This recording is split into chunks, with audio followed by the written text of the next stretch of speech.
Today is April 9th, and this is COVID-19 Local Impact Ottawa Valley.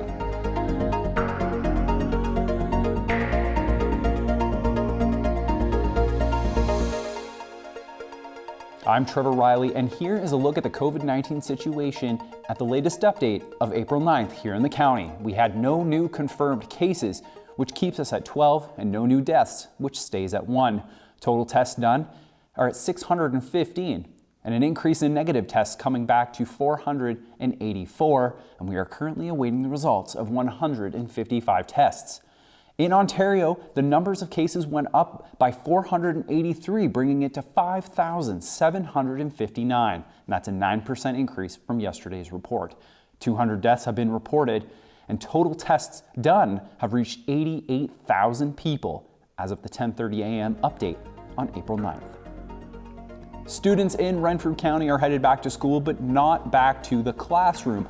Online learning has taken over, and I spoke to the Renfrew County District School Board to give us a little bit of insight into this not so new way of learning. So in very short order, in a span of a week and a half, 2 weeks at the max, we created a platform, an online platform, a single entry point, as it were, for parents and students and our staff to access learning materials, and for students to access the teachers, to get the assignments, to have the discussions. So we created this platform, this portal, as it were, called our CDSB at Home. And we shared that with our students, elementary and secondary, and then we shared it also with the parents and staff.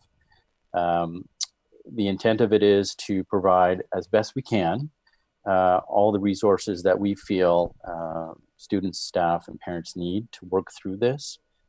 So that might include, mental health resources, how to engage children in terms of the material that they're being delivered now through this online portal, and then just tips in terms of how you go about connecting with one another, staff to staff, and then parent to teacher, and then student to teacher, right? So we use the Google Classroom by and large as our probably our biggest online video connecting tool.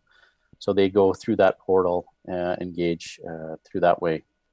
We've been working, all of us, all the school boards across the province have been given the guidelines from the ministry around hours per week. So we have that to work with. In terms of how our teachers are applying it, we've been leaning on the professional judgment. I think we all understand, a lot of us are at home with our kids. We're doing that, parenting and childcare ourselves, while trying to, if we're lucky, still continue to work if we have that. And so I think there's an understanding on our part that throughout the week, you approach it as best you can when you can. And so it's not so much that it is set in stone in terms of the assignment is given on a Monday, and then by Tuesday or end of day Monday, it's submitted. It really is around having the conversations with the teachers to understand how it fits with your dynamic at home. So yes, in terms of how it happens, teachers reach out to the students. They have been for the last week and a bit, largely through email. In some cases, though, phone call or through an app, just to touch base, notify them this is where you go now through the portal. They would log in, access the materials that the teachers populate, and then you submit based on how you approach it and any direction that the teachers might have. But again, I want to emphasize, really, it is important because we know it, and I'm certainly living it as a parent of 3 young kids. Parents should have that conversation with their child's teacher to identify, if I can't get it to you by a certain time, share that. They need to know that. We want to accommodate as best we can. This isn't about adding any more stress to an already stressful situation at home. I think it's important to let everyone know, staff and students, that it's important that you're not necessarily going to get it right the first time, or it's going to take a little bit longer in terms of how you engage one another and each other, and that's all right? It's nothing's going to be perfect. It's not going to be what we had, in the old days, 3 weeks ago. We're going to figure this out together, and really, it's important to sort of take the time and space to make sure that we're feeling comfortable, we're not stressed, and that we can engage one another. And we can ask each other and talk to one another. It's just a different way of doing it, right? It's an email or an instant message. If you're having issues, please reach out, because we are still here. It's just a different way of getting a hold of us.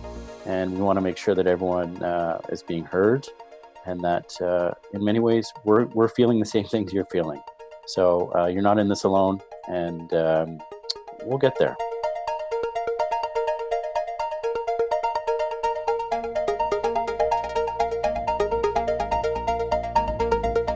Coming up, Justin the therapist helps with mental health advice, offering some ways to process your thoughts, and shares a few suggestions on how to take care of yourself.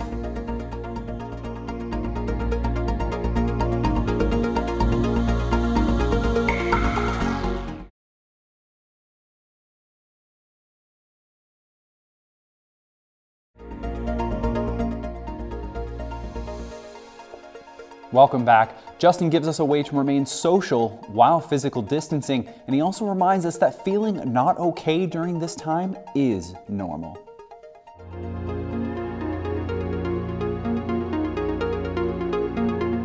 I am Justin the therapist. I am a registered psychotherapist qualifying. That means that I am a professional therapist in Ontario.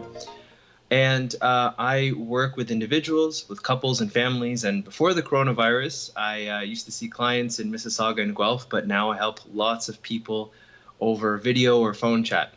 And today, I'd like to talk to you about some mental health tips that you can use so that you can take care of your mental health during this pandemic, during this quarantine, during this very, very difficult time.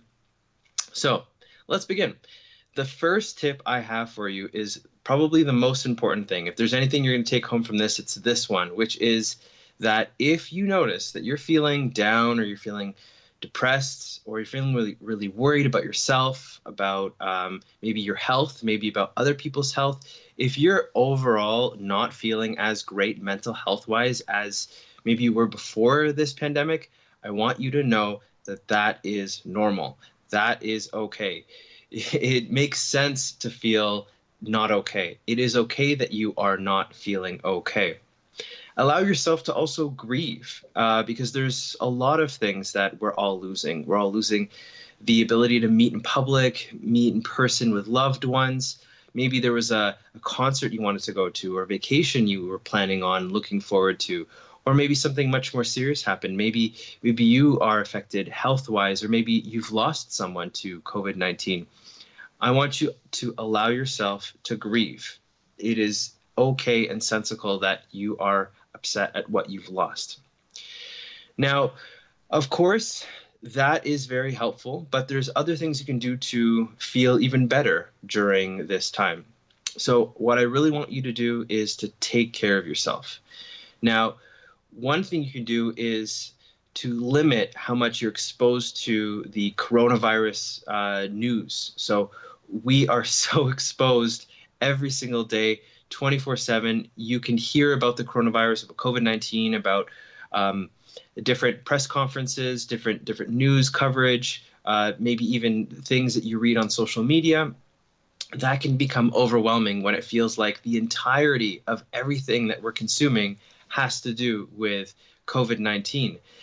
So one thing you can do is simply notice the positives that remain in this world. Even though the world has changed so much, it can be helpful just to notice that it's still sunny outside some days, and there are wonderful people out there that are helping each other. And even though everyone feels like they're at home, the world is still running and people are still doing great things. And that brings me to my next point, which is connect with people as much as you can. So although it's called social distancing, I think that's a bit of a misnomer. It's more like physical distancing. We don't necessarily have to be distant from each other socially, just physically. This is a time where I encourage you to reach out as much as you can with others. In fact, this can actually be a time where you reach out with people that maybe you haven't spoken to in some time, or maybe you can have some heart-to-hearts with people that you haven't had with in a long time. Maybe you're at home with your spouse, your kids, maybe grandkids, maybe even parents. The reality is that we are extremely social beings. Our species is the most social species in the whole planet. We are not designed to be socially isolated for long periods of time. The next thing I can recommend is to create a schedule, to keep up with a routine, whatever it might be. It will make a big difference for you. We can get trapped in the sense of, we're just stuck at home. So you know what, whatever I can do, I can just do it tomorrow. And that can lead to feelings of sadness and hopelessness and despair and depression. But if you keep up with a schedule and make a routine, it can really lead to a lot of activity.